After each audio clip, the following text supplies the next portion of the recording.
Hey there everyone, how's it going? My name is Tamriel. Welcome everybody to Elder Scrolls Online, and today we're going to be talking about whether Elder Scrolls Online Tamriel Unlimited in its current state in 2016, going on to 2017, is worth getting back into. A lot of players have tried out Elder Scrolls Online when it was first in the beta because it was a very exciting idea. It was an Elder Scrolls Universe MMO, and everybody thought maybe it would be like Oblivion, maybe it would be like Skyrim, maybe it would be like a combination of both, and create this MMO experience while still sticking to the original Elder Scrolls roots. A lot of players, when they tried the beta, were highly turned off from what it brought in. Definitely had the Elder Scrolls in the title, but it didn't feel like an Elder Scrolls game. In fact, the beta itself was a major cutoff point for a lot of players out there, where any interest they had in the game was gone. But that did not kill the game. The hype was definitely there. People wanted to see what kind of development ZeniMax Studio was gonna come out with. As soon as the game came out, people started playing it, and it turned out to be not the most popular MMO out there. I understand that a lot of games out there, whether they be MMOs, single player games, any games out there, have this hype, especially when the marketing team does a really good job building it up and building up the hype and making everything seem very excited, and especially after Skyrim. A lot of people expected Elder Scrolls Online to be exactly like Skyrim. And that is just impossible in so many ways. First of all, it is developed by ZeniMax Studios, not Bethesda. Bethesda are the ones that are responsible for the Elder Scrolls series, the Fallout series. ZeniMax Studios are their own studios that wanted to make an MMO from the Elder Scrolls universe. They didn't want to make Skyrim multiplayer. In fact, at the time when Elder Scrolls Online was coming out, a lot of modders were working on Skyrim multiplayer or Skyrim Online mod. I believe ZeniMax had to put a kibosh on that because they wanted to make sure that there was still interest in playing Elder Scrolls Online instead of going to Skyrim Online. After 2 years, ever since the release of Elder Scrolls Online, I believe the modders are still working diligently on Skyrim Online, and ZeniMax doesn't seem to bother with it that much because the product is already out, it's been out for some time, and it seems like, compared to the original release of the Elder Scrolls Online, there's been a major turnaround for the game and for the series of Elder Scrolls Online. This video is to talk about some of the key points of what could be worth it for players, either starting or wanting to come back into the game, or what could be not worth it. I want to try to be as transparent and clear as possible. With that said, I want to make sure to clarify that I am not a veteran because of my slow pacing and mostly playing through Let's Plays and not really discovering the endgame. I've been extremely slow within reaching endgame. I've yet even reached maximum level, and it seems a little ludicrous for me to even make a video regarding Elder Scrolls Online even after I haven't even reached maximum level for the game. I can definitely guarantee that the points I'm gonna bring up will either make it or break it for some people out there, and if you've been considering getting into Elder Scrolls Online or getting back into it after playing it for some time, I want to make sure that I give you an argument for the reasons to get into it and reasons to not get into it. Ever since Elder Scrolls Online released back in April 4th of 2014 on PC, there have been a lot of questionable issues regarding the game itself. Not really with the story or the lore, but primarily with the questing system. The questing system wasn't inclusive. First of all, they were locked in by 3 factions, so if you wanted to play with your friends, you need to make sure you be on the same faction, unless you get the special pack that lets you unlock all the factions, which makes it a little bit of like, hey, pay for convenience, and not a lot of players really like that pay for convenience thing from the start of the game. When questing and collecting certain items, each player had to collect a certain amount of items themselves, or had to kill a certain amount of mobs. They didn't share the mob kill or the item collection, which made questing very exclusive rather than inclusive of a party member or 2 people playing together or 3 people playing together. And that was one of the biggest issues that people had when questing together. It didn't seem like they were actually questing together, it seemed like they were in a party together, but they were completing the quests separately and weren't contributing to one another's progression of the quest, unless it was like to kill a boss or something. That's the only time really it mattered. Second problem that players had in Elder Scrolls Online was the lack of knowing where to go, the lack of a guidance, the lack of a compass to show you where you gotta go. The game was built on this really cool idea of go where you want to, and you find a bunch of side quests wherever you go to, and you find adventure of your own. You carve a path, you carve an adventure, you carve a journey for your character. You do the quests that you want to do, and if you want to do all the side quests or skip some, you're more than welcome to. And it was really up to the player of how they wanted to progress their personal character in the Elder Scrolls universe. The bad part is it didn't feel the same as, let's say, in Skyrim or Oblivion, where wherever you went, you always had quests somewhere around your level or your scaling. It depends on your difficulty that you set your game on. and overall it felt like you knew where you were going most of the time while picking up side quests here and there. In Elder Scrolls Online, it feels like you have to do every single side quest around the area and every single world boss, every single anchor drop in order to gain the necessary experience to keep progressing further. Another problem that players had is the rate of experience, and as somebody who has faced it before update 12, the 1 Tamriel update, I've had a problem where I would be under level for a specific zone, and yet I would still keep pushing the zone because I had nowhere else to quest in. I had no other low level areas to go to or low level quests to complete, so I started questing in places that were 2 or 3 levels higher than my current level, and I would start getting drops that were higher than my current level. I would start getting gear drops. I'd be level 15, I would get things for level 17 or 18, and I wouldn't be able to wear them until I got to level 17 and 18. And as somebody who is an inventory freak, sometimes I would end up accidentally selling some of these pieces, and it would make me feel really bad because I had to either go back and buy them back or just cut my losses completely and look for pieces out there that do match my level.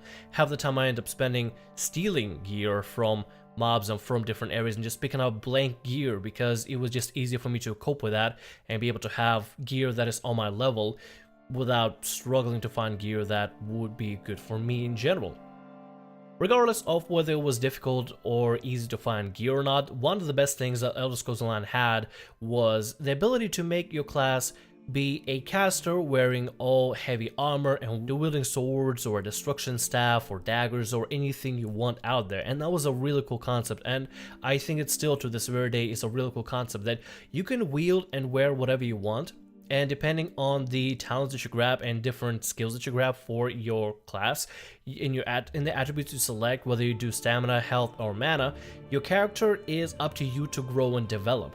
Now, of course, there are different builds out there for Elder Scrolls Online that you can look up online that show great cookie cutter builds out there for whether you want to be a PvP healer or a PvE DPS or something along the lines of that, where it tells you a great race combination, skill combination, weapon combination, armor combination, enchantments, and so on to the beautiful, perfect cookie cutter shape.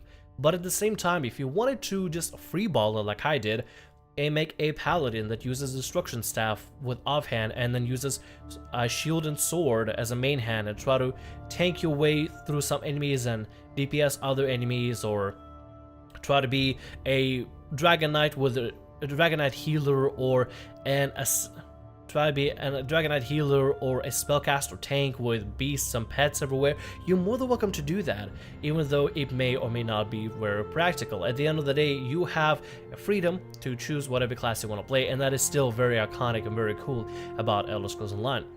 Now, the big talk of Elder Scrolls Online has been Tamriel 1 or 1 Tamriel update, which has been a really, and I'm gonna say in 5th time, really wonderful improvement to the game. It improves the system and how the game feels, and improves the questing, it improves traveling, and it makes questing more inclusive, more group oriented, and more free-flowing, less about knowing where you want to go and just going out there and adventuring and checking out all the lands. It also changed the end game and how the champion system works and how everything in the game operates from start of the game to the end game, and how you progress your character overall. It changes everything while still keeping PvP as is, and even adds the dueling system where 2 players, if they want to go up against one another and test their mettle, they're more than welcome to go and duel one another. Here's how the game works. When you pick your character, you're not locked in to questing in only one faction area. If you want to, teleport to your friends in Hammerfell and all start questing there together and questing as a group, you're more than welcome to do that. The questing system has been marginally improved ever since the release of Elder Scrolls Online, where now you are free to quest with your friends and be able to actually do quests inclusively rather than exclusively, making the game feel more like an MMO and less like everybody is just questing separately. And that is a major primary improvement to how the game works and how it operates, and influences that interaction with your friends or with other random people you meet online when it comes to doing quests or even world bosses. World bosses have been affected by it as well because of the scaling system that they implemented into the game. As soon as you're level 1, you can head any way you want. I went over to Hammerfell to pick up some quests, then decided I would go over to the Ebonheart Pact starting area, go all the way from there to Riften, to the area over the Rift, the area below Skyrim. And I was able to start killing mobs then no problem at level 3 and just have a blast, just questing and doing whatever and deciding how I wanted to continue and advance my character. And the best part is, the world around you levels with you. You can start anywhere and go everywhere right now in Elder Scrolls Online. Quest however you want, wherever you want, at whatever pacing you want, because everything will be scaling to your current level, especially the rewards that you get. I went and fought a niche boss with another player, and I was able to get gear that is for my level. Before, the world bosses worked like this. If you were of a certain level, you grab up in a group together with other players, take on the boss, and then, as long as you're of that level, you get the gear for that level. Now, you can be level 49 and still come back to that niche boss and it will give you level 49 gear. I don't know if the gear is same every single time or it randomizes the gear depending on your level and gives you different stats, but it does give gear that scales to you, which makes progression and earning gear in a game so much more rewarding and so much more accurate. No longer will you have to run around and try to find quests around your level. You just go, quest, do whatever, level wherever, do anything you want out there, except take on world bosses by yourself. Those can be really difficult, so I would advise not to do that. Now, the one con I will say, and I will agree with people that are fans of the Elder Scrolls universe, Elder Scrolls Online is not a sequel to Skyrim. It has no similarities to Oblivion. It is only Elder Scrolls game by name, and if you want to get into the game, I would highly recommend going into the game with the mentality of this is a spin-off of the Elder Scrolls series. This is not a game that's gonna follow Skyrim or gonna trump Oblivion or gonna have an epic lore and story like Morrowind would with some of the iconic players out there that started all the way back. If you're generally looking for a Skyrim-like experience, I would definitely recommend getting Skyrim Special Edition. I actually got it for free for owning Skyrim and having all 3 DLCs on Steam, and Bethesda gave it to me for free, so if you have the same setup that I do of Skyrim and 3 DLCs, I would definitely check your Steam library to see if Bethesda gave you a nice little present. Check it out, download it, play it, and see for yourself what Skyrim Special Edition looks like with remastered graphics and a built-in modding system, which is actually kinda cool. But when you're going into Elder Scrolls Online, I would highly recommend not thinking of this is going to be the next Elder Scrolls game. This game should be treated as an MMO spin-off. Now, with that said, is it a good MMO spin-off? Personally, I think at its current update 12 of Tamriel 1, it is a solid product. A lot of games like Elder Scrolls Online when it first came out were a very questionable product that not a lot of people followed through with, not a lot of people had faith with. The loyal fans that truly loved it stayed with it and have seen the game progress and grow and become something really incredible. I remember getting into the game back when they even had the subscription program where you had to pay a monthly subscription. I did not mind paying the monthly subscription because the game's world was really cool and vast and it was still interesting, and to this very day I still find myself playing Elder Scrolls Online even once a week whenever I can, and I love getting back into the game and playing the build that I custom built. It probably is going to be the most unbalanced build ever, but the fact that the game let me sit down and put together an amateur build that seems to work with my player fantasy of being an Aragonian Paladin Templar sort of character is mind-blowing to me, and I love it. I love the freedom, I love the fact that I can go anywhere, I love what the developers have been doing with the Tamriel 1 update and how they've been improving the update for the game. The DLC for the game is technically questionable, but at the same time, the game doesn't make you pay for the DLCs to get advantage in the game. These DLCs are very optional. They're extremely optional. They are not required, and they're not needed in top-of-the-line raiding experience or top-of-the-line PvP experience, unless you really want the assassination gear and assassination questline. That's the only one I've got to try out. It's really cool, really enjoyable, and I really like it. But at the current moment, as far as I understand, the DLCs for Elder Scrolls Online are not necessary for competitive play or just to have a blast doing dungeons and raids and PvP with your friends. Also, I believe that ZeniMax Studios have been listening to players. I mean, they even added dueling. So if you want to, face up against your buddy or make some dueling videos and make a montage out of it and put it on YouTube, you're more than welcome to. You don't have to head over to Cyrodiil just to PvP anymore. You can just do it with your friends, do it with your buddies just outside of capital cities and just simply have fun matching against one another. Nevertheless, ladies and gentlemen, I hope this video helps you make a decision on whether Elder Scrolls Online is worth it or not.